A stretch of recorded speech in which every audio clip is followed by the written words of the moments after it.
What we today call Marines have existed in one form or another since the earliest organized naval combat. In classical times, Greek and Roman naval forces used detachments of soldiers aboard their galleys in action. They developed tactics and technologies like the boarding bridge or corvus, shown here, to make them more effective in combat. Nautical archaeologists have discovered the site of the Battle of Agates, fought between the Roman Republic and Carthage during the First Punic War, around 241 BCE. This makes Agates the oldest naval battle in history that can be precisely located. Some of the artifacts recovered included bronze helmets that would have been worn by soldiers serving aboard the galleys that fought in the battle. Although they were not called Marines at the time, soldiers have served aboard warships at sea for more than 22 centuries. Marines have traditionally served aboard ship, of course, but also have historically stepped in to fill the role of infantry when needed.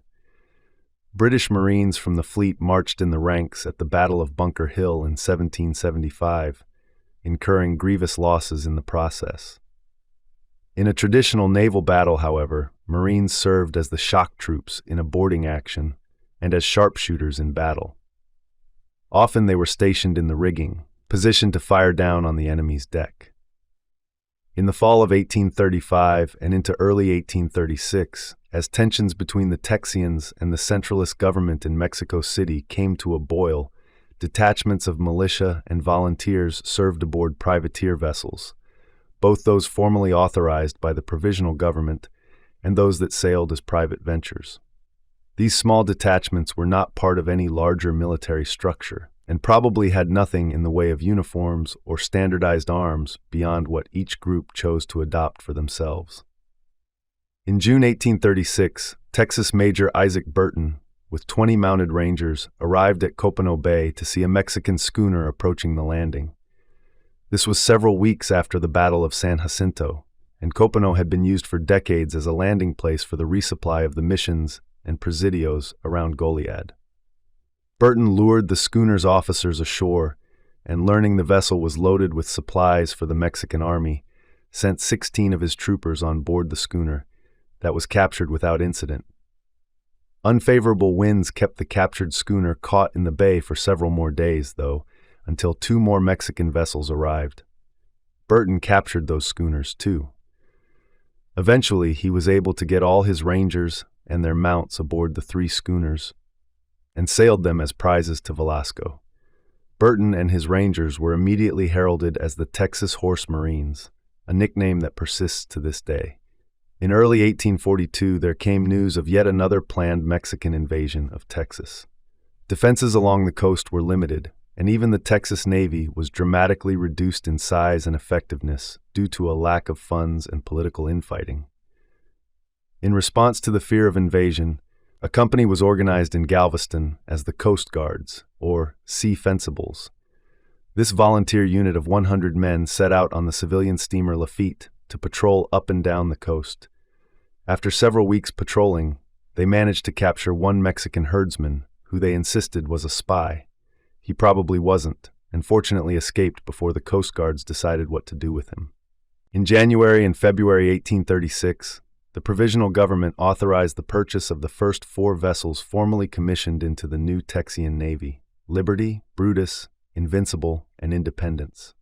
As part of this, Congress was urged to establish a Corps of Marines to serve aboard the new vessels.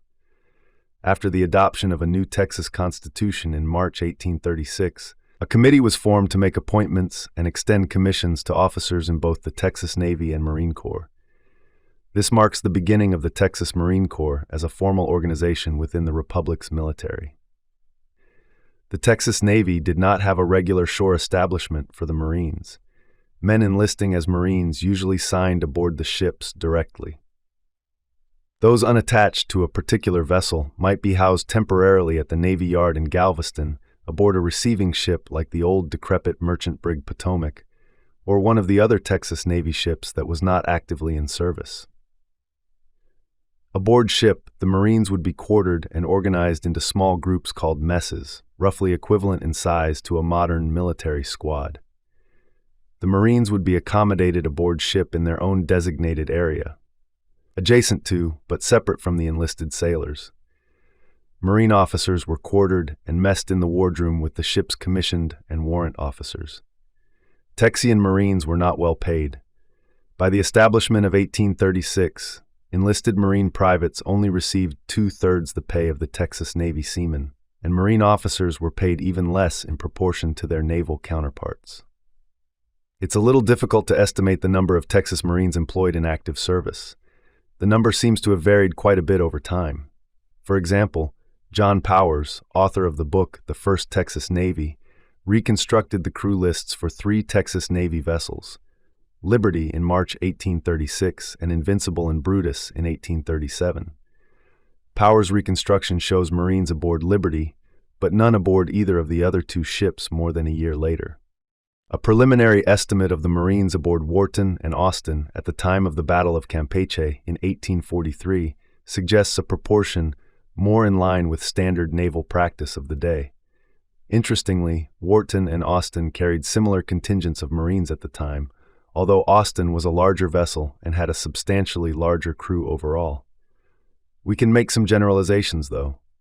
Texas Navy Admiral Larry Schroeder compiled a list of named members of the historic Texas Navy from a wide range of sources and came up with a list of about 2,300 names. Most include the man's rank or status. Of those 2,300 men identified, 225 are listed as Texas Marines, or about 10% of the total. This is in keeping with contemporary practice in other navies of the day. The most grim incident in the history of the Texas Marine Corps, and the Texas Navy generally, was the mutiny aboard the schooner San Antonio at New Orleans in February 1842. In keeping with normal practice, enlisted Marines and sailors were not allowed to go ashore for fear they would desert. On the evening of February 11th, several of San Antonio's crew got drunk, and the senior enlisted Marine on board, Sergeant Seymour Oswald, went on deck and demanded a boat for him and his friends to go ashore. An argument ensued, and the senior officer aboard, Lieutenant Charles Fuller, ordered the Marine Guard turned out. This was a natural response aboard naval vessels of that period, because Marines normally were used to enforce order aboard ship. But in this case, the mutiny itself was being led by the Sergeant of Marines. Oswald passed out weapons both to other Marines and members of the crew, now determined to take control of the schooner. When Oswald and his now armed mutineers reappeared on deck, Fuller pulled a pistol, and Oswald struck him with a tomahawk. A general fight ensued that left Fuller dead, 2 midshipmen injured, and the officer of the deck locked below. The mutineers took 2 boats and made for the shore. The mutineers were quickly recaptured, thanks to the quick thinking of an officer aboard an American revenue cutter nearby. 2 were returned to San Antonio, and the rest locked up in the local jail. After more than a year of delays, these men were court-martialed aboard the Texian flagship Austin in April 1843, and 4 were hanged, including 2 Texas Marines. Sergeant Oswald, who had led the mutiny, had managed to escape from jail in New Orleans and disappeared. Lieutenant Fuller's remains were buried in New Orleans, but in the 1950s were reinterred at the Texas State Cemetery in Austin. The schooner San Antonio disappeared at sea not long after the mutiny. One Texas Marine officer who is worthy of note is William Gordon Cook, who served for a few months as a captain of Marines aboard the flagship Austin, including at the Battle of Campeche in 1843. Cook served in a range of military and civilian positions in the Republic, including as colonel of the 1st Texas Infantry. In 1841, Cook helped organize the ill-fated Santa Fe expedition, after which he was captured and held prisoner in Mexico City. After his release and repatriation in 1842, Cook traveled to New Orleans and volunteered to serve as a Marine officer with Commodore Moore's expedition to the Yucatan. Although the Texas Marines did not play a distinctive role in the Battle of Campeche on May 16, 1843, which was fought at long range, and so did not employ the Marines in their usual role in combat, Cook was an active member of the expedition, taking part in multiple landings, raids, and negotiations with Texas's Yucatecan allies. Texas Marine Corps artifacts are rare. This is reputed to be a Texas Marine Corps shako. That would be from the time of the 2nd Texas Navy. turned up in an auction by a well-known auction house dealing in 19th century military items. There was apparently some dispute over its authenticity, but it is of the type used by the Texas Marine Corps. One interesting aspect of the Texas Marines organization is that it relied very heavily on the U.S. Marine Corps for its uniforms and equipment. As Bruce Marshall and Joseph Hefter noted in their research and illustrations, the Texas Marine Corps mostly used surplus U.S. Marine Corps uniform components bought as surplus after the latter organization changed its uniform regulations, which it did several times during the period of the Republic. This saved a great deal of money, as the surplus uniforms could be had inexpensively and put in service quickly with the addition of new buttons and insignia. One place where the Republic of Texas did not scrimp was in weapons, purchasing a number of newly designed firearms, including the Colt Patterson revolver and the Colt Patterson .55 caliber carbine. The revolver was a popular and successful weapon, especially later on in the hands of Texas Rangers like the companies led by John Coffey, Jack Hayes, but Colt's revolving rifles and carbines were much less successful. In addition to being somewhat fragile and unsuited to the hard conditions of field service, the early revolvers had a disconcerting habit of misfiring, in which multiple chambers would go off simultaneously. This was especially dangerous with a two-handed weapon. The weapons were sometimes mocked as Colt's revolving wheel of misfortune. What became of the Texas Marines? Marine Corps Major General Mark Moore, who wrote one of the early studies that focused specifically on the Republic of Texas Marine Corps, summed them up this way. The Texas Marine Corps? Officially, it faded from history. But these troops were soldiers, not seamen. And the human tide that flowed back and forth over the Texas shores during this period, it can be readily deduced that as individuals and in groups, officers and men of the Texas Marines stepped into the ranks of state volunteer troops that marched into Mexico with Taylor and Scott during the Mexican War.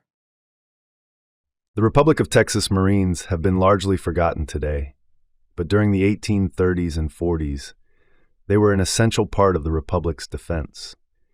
They should be remembered and recognized for their efforts to secure and defend Texas's independence and security.